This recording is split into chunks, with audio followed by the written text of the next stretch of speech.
السلام علیکم ورحمۃ اللہ وبرکاتہ۔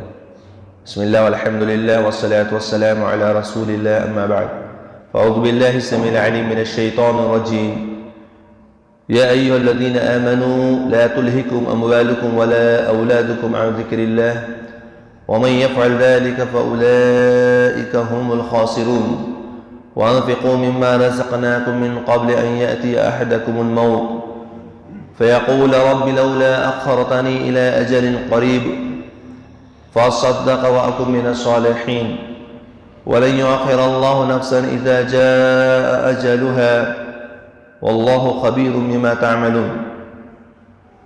سورۃ المنافقون سورہ نمبر 63 کی آخری 3 آیات، آیت نمبر 9، 10 اور 11 آپ کے سامنے تلاوت کی گئی۔ ان آیات میں اللہ تبارک و تعالیٰ نے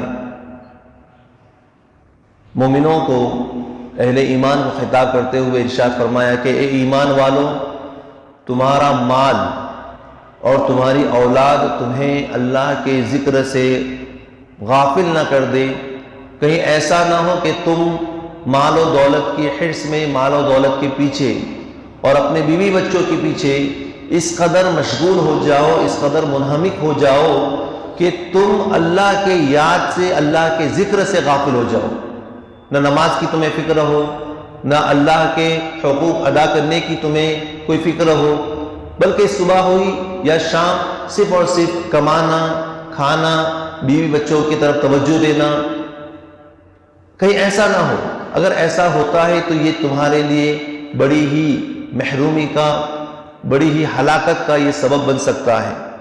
وَمَن يَفْعَلْ ذَلِكَ، جو ایسا کرتا ہے، ایسے ہی لوگ خسارہ پانے والے ہیں، نقصان اٹھانے والے ہیں۔ دنیا میں بھی ایسے لوگوں کے لیے نقصان ہے، اور ہم نے اور آپ نے دیکھا ہے، مشاہدے کی بات ہے کہ وہ لوگ جو اپنے بچوں کی دینی تربیت نہیں کرتے، صرف مال اور دولت کے پیچھے پڑ کر کے دین سے دور ہو جاتے ہیں، نہ نماز کی انہیں فکر ہے، نہ خود نماز پڑھتے ہیں، نہ ان کی اولاد نماز پڑھتی ہے۔ تو ایسے لوگوں نے دیکھا ہے دنیا کے اندر کہ ایسے لوگوں کو ان کی اولاد بھی بڑھاپے میں چھوڑ دیتی ہے، اولڈ ایج ہوم میں چھوڑ دیتی ہے، یا بے سہارا چھوڑ دیتی ہے، کیونکہ دینی تربیت نہیں ہے۔ زندگی پر انہوں نے صرف دنیا کے پیچھے اپنی پوری زندگی کھپائی، دین کی طرف توجہ نہیں دی، جس کا نتیجہ انہیں بھگتنا پڑتا ہے۔ آگے اللہ تبارک و تعالیٰ نے بہت ہی اہم بات کی طرف اشارہ فرمایا۔ ہم اور آپ جانتے ہیں کہ جب دنیا میں کوئی مرنے والا ہوتا ہے، یا یہ کہ کسی کو موت کی سزا دی جاتی ہے، تو اس سے پوچھا جاتا ہے کہ تیری آخری خواہش کیا ہے، آخری کام کیا ہے جو تو کرنا چاہتا ہے، آخری خواہش کیا ہے موت سے پہلے۔ عام طور پر مجھے بھی ان سے یہ چیز پوچھی جاتی ہے۔ ہر مرنے والا، ہر مرنے والے کی آخری تمنا اور آرزو ہوتی ہے، جس کا تذکرہ اللہ رب العزت نے اس آیت کریمہ میں کیا، کہ جو بھی مرتا ہے مرنے سے پہلے اس کی آخری خواہش، آخری آرزو، آخری تمنا کیا ہوتی ہے؟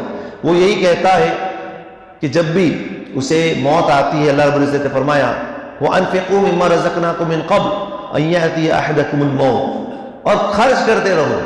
پہلے تو یہ بیان فرمایا کہ مال تمہیں فتنوں سے، مال ایک فتنہ ہے، تمہیں اللہ کے ذکر سے غافل نہ کر دے۔ پھر یہ فرمایا کہ مال زیادہ سے زیادہ اللہ کی راہ میں خرچ کرتے رہو، مال سے محبت مت رکھو، اسے جمع کر کر کے، گن گن کر کے، صحت سے کر کے مت رکھو۔ ایسا رکھنے سے یہ دنیا میں تمہیں چھوڑ کر کے جا رہا ہے، ساتھ میں لے کر کے۔ اب تک کوئی گیا ہے، بڑے سے بڑا بادشاہ، بڑے سے بڑی حکومتیں، جن کے پاس لاکھوں کروڑوں اربوں روپے حکومتیں تھیں، مرنے کے وقت کتنی چیزیں، کون کون سی چیزیں ساتھ میں لے کے گئے، کون سا خزانہ ساتھ میں لے کے گئے؟ تو فرمایا کہ مرنے سے پہلے، جب تک موت نہ آ جائے، خرچ کرتے رہو، اس سے پہلے کہ موت آ جائے۔ اور موت آنے کے وقت جو بندہ کہتا ہے، نقشہ کھینچا ہے اللہ رب العزت نے کہ فَيَقُولَ رَبِّ لَوْلَا أَخَّرْتَنِي إِلَىٰ أَجَلٍ قَرِيبٍ، اے پروردگار عالم، مجھے تھوڑی سی مہلت اور دے دے، فَأَصَّدَّقْ، تو میں صدقہ کروں۔ سبحان اللہ۔ ذرا آیت کریمہ پہ غور کریں کہ مرنے کے وقت انسان کی آرزو کیا ہوتی ہے، تمنا کیا ہوتی ہے۔ وہ یہ کہتا ہے کہ اللہ مجھے تھوڑی سی مہلت اور دے دے، چند لمحات اور مجھے مہلت دے دے کہ میں صدقہ کروں۔ زندگی پر صدقہ نہیں کیا، اللہ کی راہ میں خرچ نہیں کیا، ضرورت پڑنے پر ضرورتوں مندوں کی مدد نہیں کی، اللہ کی راہ میں نہیں لگایا، لیکن جب موت کا وقت آتا ہے تو کہتا اللہ مجھے مہلت دے دے، میں صدقہ کروں. اور ظاہر سی بات ہے اس وقت موت کے آنے کے وقت مہلت نہیں دی جاتی. اور پھر فرماتا ہے وَأَكُن مِّنَ الصَّالِحِينَ، اور میں نیک بن جاؤں. اللہ فرماتا ہے کہ وَلَن يُؤَخِّرَ اللَّهُ نَفْسًا إِذَا جَاءَ أَجَلُهَا وَاللَّهُ خَبِيرٌ بِمَا تَعْمَلُونَ. اور جب کسی کا وقت مقررہ آ جاتا ہے تو پھر اسے اللہ ہرگز مہلت نہیں دیتا، اس وقت مہلت نہیں دی جاتی. اس وقت موت آتی ہے تو اس وقت مہلت نہیں دی جاتی. پھر موت اسے اپنی آغوش میں لے کر کے جاتی ہے، سب دھرا کا دھرا رہ جاتا ہے دنیا میں. اس کے بیوی بچے بھی رہ جاتے ہیں، اس کے مال اور اسباب بھی رہ جاتا ہے، کچھ اس کے کام نہیں آتا سوائے اس کے جو اس نے آگے بھیجا اپنے لیے. وہ قبر میں بھی اسے کام آئے گا اور قیامت کے دن بھی اسے کام آئے گا. اللہ سے دعا ہے کہ اللہ تعالیٰ ہمیں زیادہ زیادہ صدقہ و خیرات کرنے کی، اللہ کی راہ میں خرچ کرنے کی توفیق عطا فرمائے. آمین. وما علینا الا البلاغ المبین. السلام علیکم.